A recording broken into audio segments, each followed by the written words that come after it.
bismillaahi raxmaani raxiim. assalaamu calaykum waraxmatullaahi wabarakaatu. kulanti wacan daawadayaal kusoo dhawaada warka habeen ee walwal TV. qodobada caawa aad ku daawan doontaanna waxaa kamid ah ra-iisul wasaarihii hore ee Soomaaliya oo aas qaran maanta loogu sameeyay magaalada Garowe ee xarunta gobolka Nugaal. maxkamadda ciidamada qalabka sida oo xukun dil ah ku riday askari qof shacab dilay. dowladda federaalka Soomaaliya oo shaqo joojin ku sameysay garoonka diyaaradaha magaalada Beledweyne. wasaaradda caafimaadka xukuumadda federaalka Soomaaliya oo soo saartay digniino culus. booliiska gobolka Mudug oo iyagu gacanta ku dhigay gawaari siday dhuxul sharci darro ah. isla booliiska Soomaaliyana waxay baadigoob ugu jiraan gabar la sheegay in laga soo afduubtay suuqa Bakaaraha ee gobolka Banaadir. dibadda waxaad ku daawan doontaan dalka Masar oo jawaab ka dalbaday dalka ay kala dhaxayso xiisadda webiga Niil ee Itoobiya. intaasi waa qodobada ugu waaweyn warka iyaga saaxiibayaal u diyaar garooba qadar yar iyagoo intaasi ka faahfaahsan.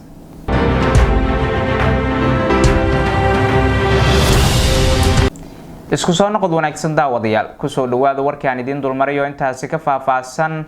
oo idin sii anbaqaado anigoo ah saaxiibkiina Nuux Xuseen Sheekh.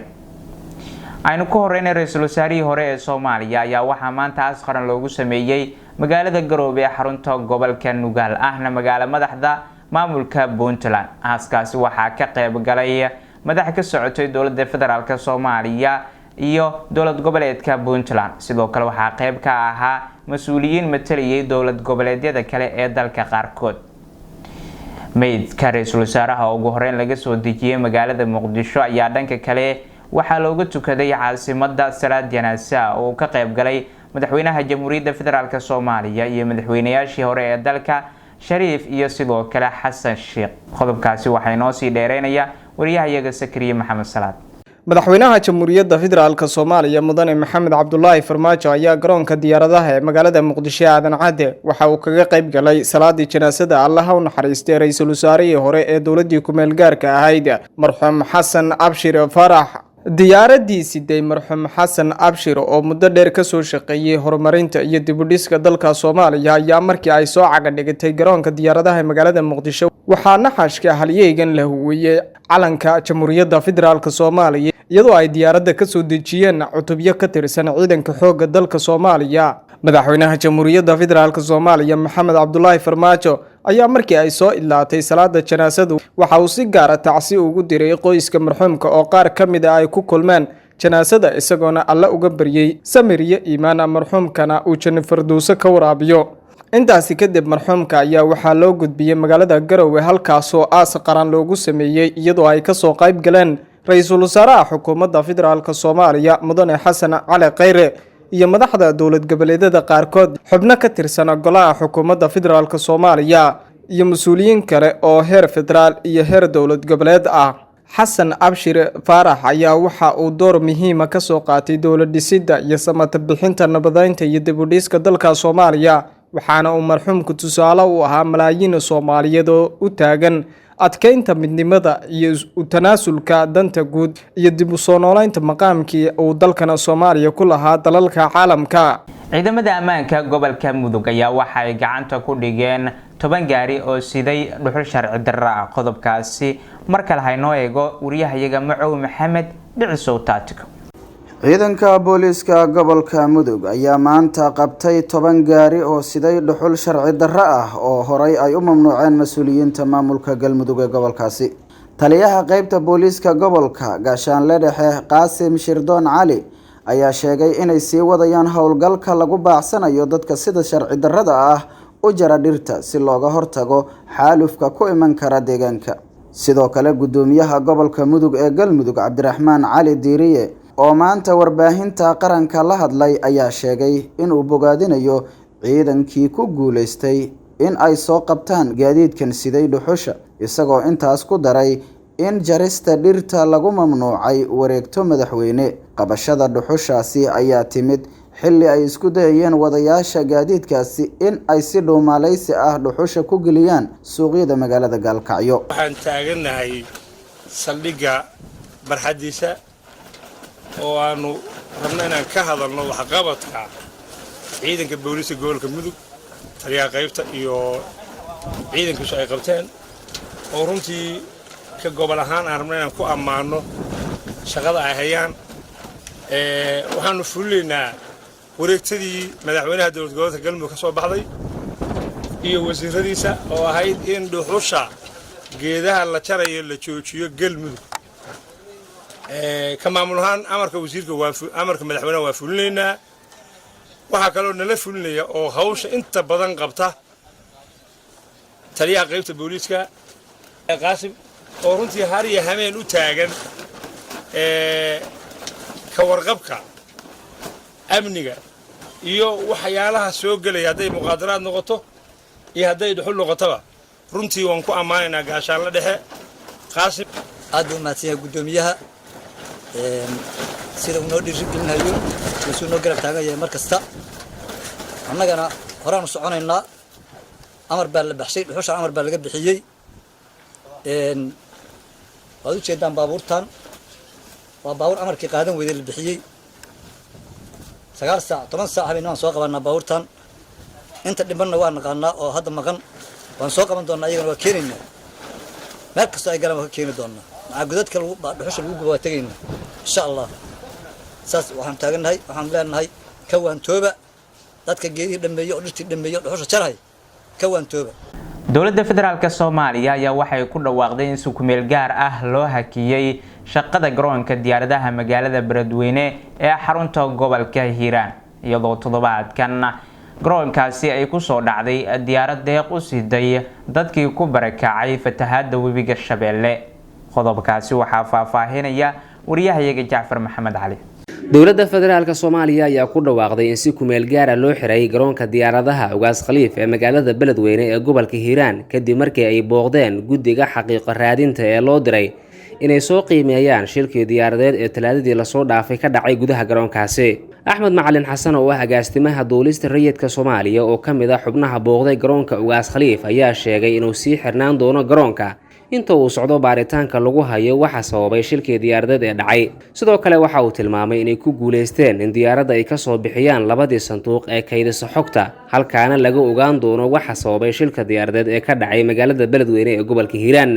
waxa kaloo inta uu ku daray in garoonka muddada uu xiran yahay ay ka nadiifin doonaan burburkii diyaaradda ku dhacay agaasimaha duulista rayidka Soomaaliya oo hadalkiisa sii wata ayaa dhanka kale waxa uu xusay in ay wax ka bedeli doonaan howlaha garoonkaasi isla markaana ay geynayaan shaqaalo iyo qalab si kastaba ha ahaatee hadalkan ayaa ku soo aadaya iyadoo uu la shaaciyay in shilkii diyaaradeed ee dhowaan ka dhacay garoonka Ugaas Khaliif ee magaalada Beledweyne ee xarunta gobolka Hiiraan uu sababay dameer soo galay dhabaha loogu talagalay in diyaaraddu ay ku socoto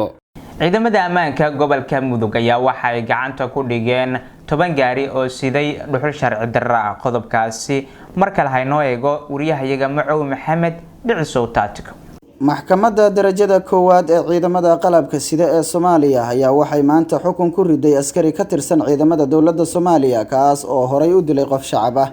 eedeysanahan ayaa loo haystay dilka Allah u naxariistay marxuum Maxamed Daahir Siyaad dilkaasi oo ka dhacay degmada Hodan 10kii December 2019 kadib dilka marxuumka saddex xarigle Liibaan Cabdi Faarax waxa uu u baxsaday gobolka Galgaduud warqad cabasho ah oo ay ehelka marxuumku ku dalbanayaan in cadaaladda la hor keeno eedeysanaha ayay xafiiska xeer ilaalinta ciidamada qalabka sida u dirsadeen 15kii December 3 cisho kadib dhimashada Maxamed Daahir Siyaad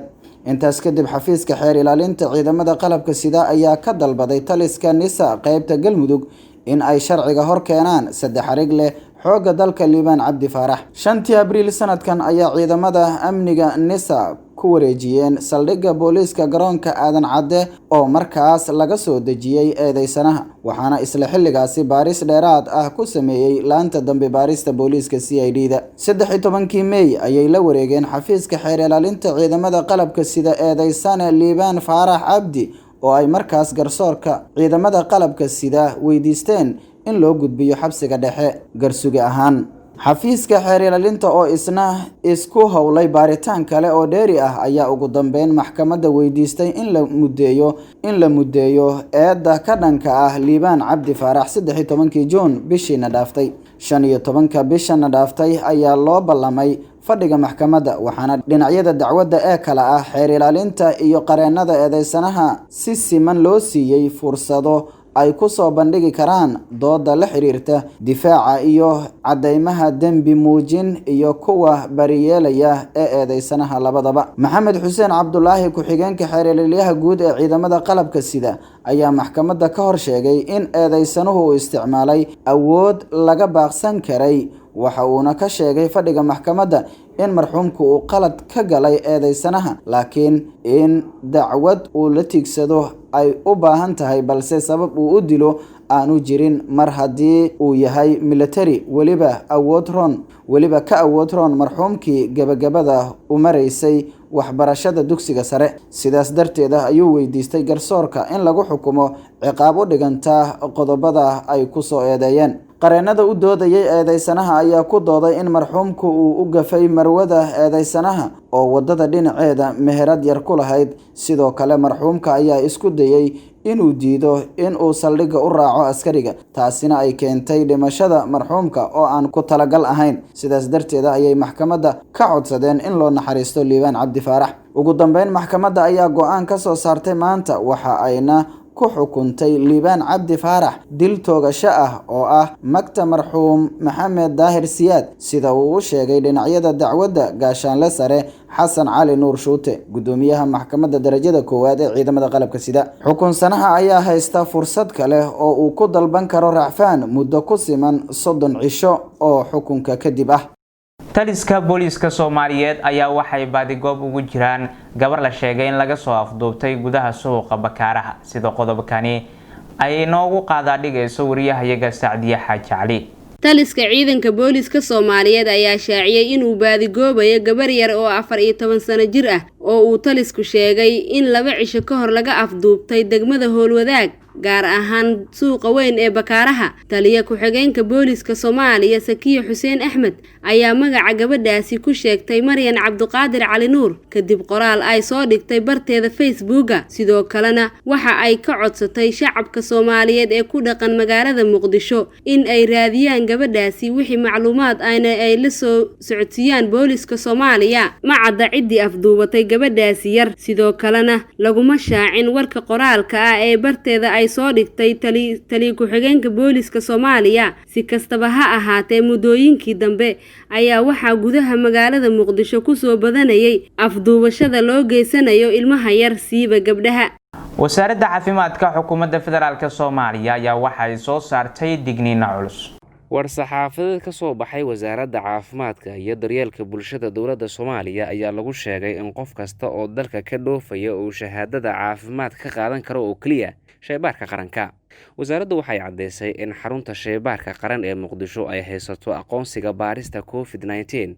isla markaana leh tixraac iyo sumadda shaybaarka dhexe. wixii intaasi ka soo harana ay wasaaraddu u aqoonsan tahay waxba kama jiraan, sidoo kalena baalmarsan hanaanka baarista safmarka COVID-19. bayaanka ka soo baxay wasaaradda caafimaadka ayaa sidoo kale lagu sheegay in wasaaraddu ay diyaarisay habka online-ka oo lagu hubinayo in qofka wata shahaadada uu ka soo qaatay shaybaarka dhexe oo lagu diyaariyay garoonka diyaaradaha aadan cadde ee Muqdisho. wasaaradda caafimaadka ayaa waxa ay dhanka kale sheegtay in dadka doonaya shahaadada ay qaataan ay tegi karaan xarumaha baarista oo ku kala yaala